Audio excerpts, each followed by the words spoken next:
My name is Emmanuel Agha. I'm the CEO of Innovectives Limited. Innovectives is an integrated fintech company.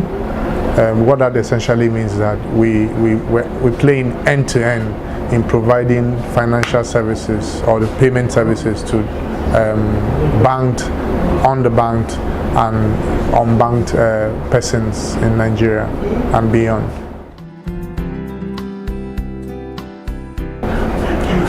Yes, fintech has come to stay. We haven't even scratched the surface. Okay, we're going to see increasingly financial innovation within the continent. As you're well aware, cash still constitutes about 96% of the total transactions done in Africa. It therefore means that there's a place for financial innovation. So fintech, we see a lot would happen. A lot is also already going on in different environments like East Africa. Nigeria is picking up. There's a lot happening in North Africa, South Africa. So we're going to see a lot of fintech companies coming up in the coming years.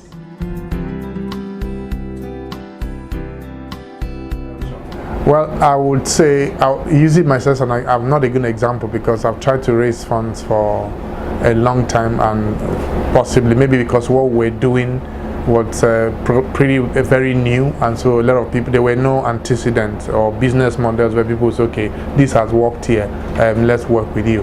But for anybody coming in, what I would suggest is that look for problems you can solve. Or let your fintech approach be to problem solving. If you can solve a particular problem in the society that people can identify with, then it's a lot easier for investors to be able to put money. So that's basically what I will advise. Don't come into fintech space for the fun of being a fintech company, but look for problems you can solve. All right, there's a market, and if people investors, that's what they're looking for. If I put my money here, how can I get it back? So if you're solving a problem and there's a market for that solution, then you find investment.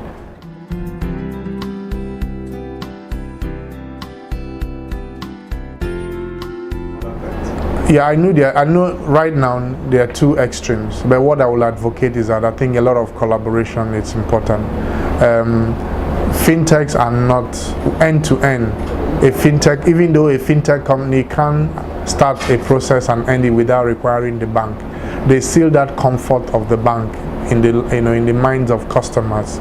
So I will advocate a collaboration, rather than outright enemies or friends. We're not also friends of banks because we're disrupting the ecosystem. The way things are always done, fintech are disrupting the ecosystem. So you imagine that they are not really friends. But I think a collaboration is, so everybody brings something to the table. That is my approach. That's the innovative approach. We work with a lot of banks who provide them. We with our nimbleness, we're able to innovate faster for them. But also now, give the customer comfort because there's a bank behind whatever innovation we're coming up with. So that's really, for me, that's the way to go.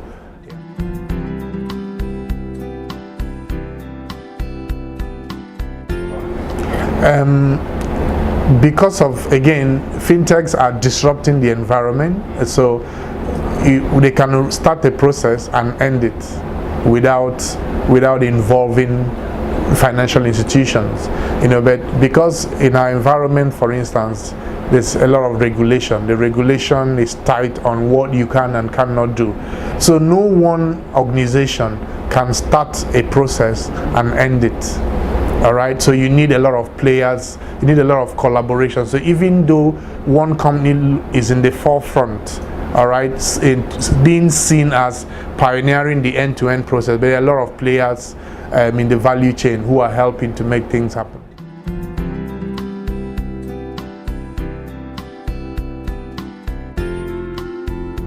Okay, a lot of that is changing, and a lot of solutions out there that are currently now addressing the whole issue of instant payment. Remember, we're trying to replace cash, and cash is instant.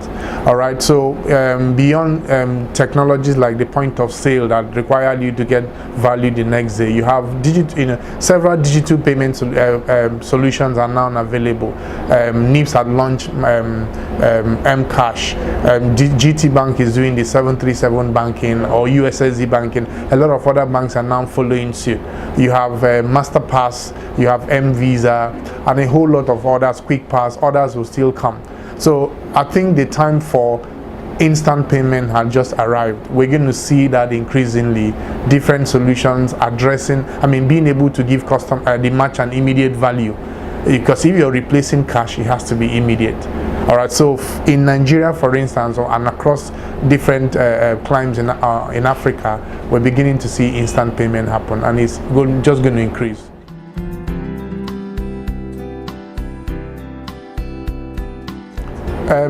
Again, like there has to be some reward or punish. There are two ways to do this.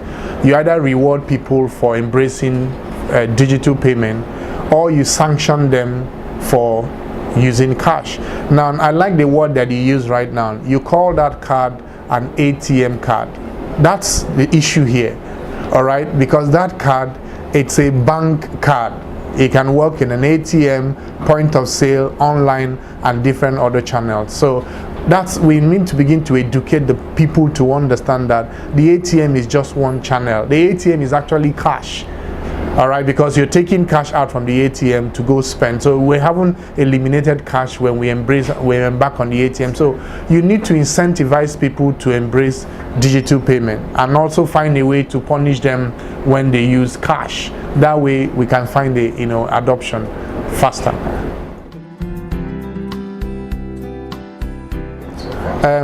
It's been an interesting journey over the last 11 months, I would say. We've learned a lot.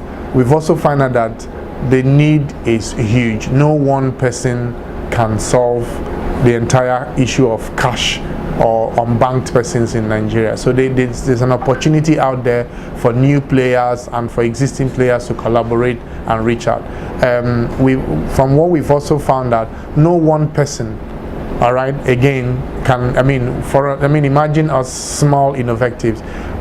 We've been able to do the much that we can, all right, but if we collaborate with big players like financial institutions, deposit money banks, microfinance bank, and all that, then we can reach a lot more people than we're able to do on our own. So a lot of parties are involved, all right, a lot of grassroots players are involved in making sure that agent banking succeeds. We're happy with what we've seen.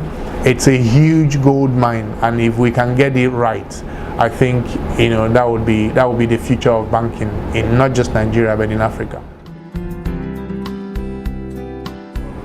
I would say not necessarily a policy challenge, but I would say that a lot of the things that are legislated have not been actually proven in real life. All right, so we have policies describing how things should be done, but there are no real life scenarios where that had actually been tested before they were put in place as a regulation. So that's basically my advice, that before frameworks, regulations are designed and put out there for operators to adopt or abide, let there be some proof of concept, all right, where that had actually been tested before it is put in place as a regulation.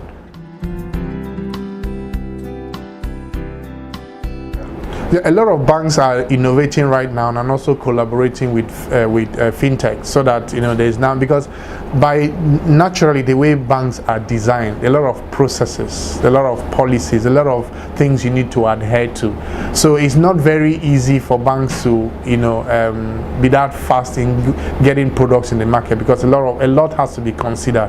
Unlike Fintechs that basically you come in your lab, you design a product, and if there's a consumer segment that wants it, you're out there in the market. So what I see, for banks not to lag behind in this fintech evolution, there needs to be a lot of handshake and collaboration with fintechs.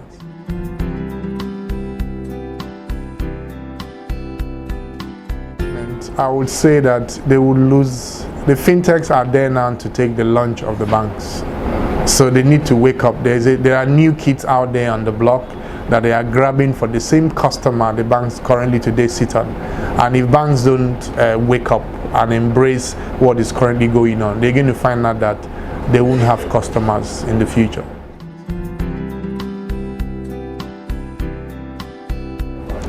Five years is down the line. I'm thinking in the next 2 years, people should stop going to banks. So we can do everything we want on, on our apps, and all that. And the banks just keep your money and manage and do their treasury or regulated function, which is to manage how that money works. But paying one person and taking money out shouldn't really be the business of banking.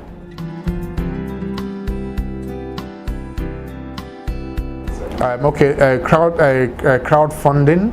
Also, it's increasingly that we're going to see that we're going to see a lot of more and more e-commerce platforms, because people are now differentiating themselves into different businesses or segments. So we're going to see that happen. We're also seeing the Asian continent is paying particular interest in Nigeria, so we're going to see a lot of like I said, instant payment solutions, QR code, beacons and all that being adopted as payment tokens. In the next 10 years, I see people not dealing with banks. They can open their accounts at supermarkets or grocery stores down the road and get their whatever checkbook, bank, debit cards and what have you from that agent, and they have apps that they can interact with their the banking application with, and necessarily so do everything they need to do, make investments, transfer money, and talk to their banks without necessarily having, and they don't even know where that bank branch is. That's the future that we envisage and we see.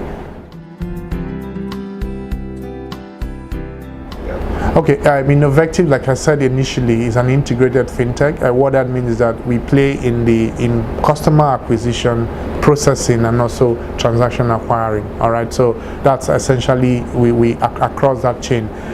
What we see, it's a future that it's promising. All right, across the continent, because like I said, cash is still very much at play.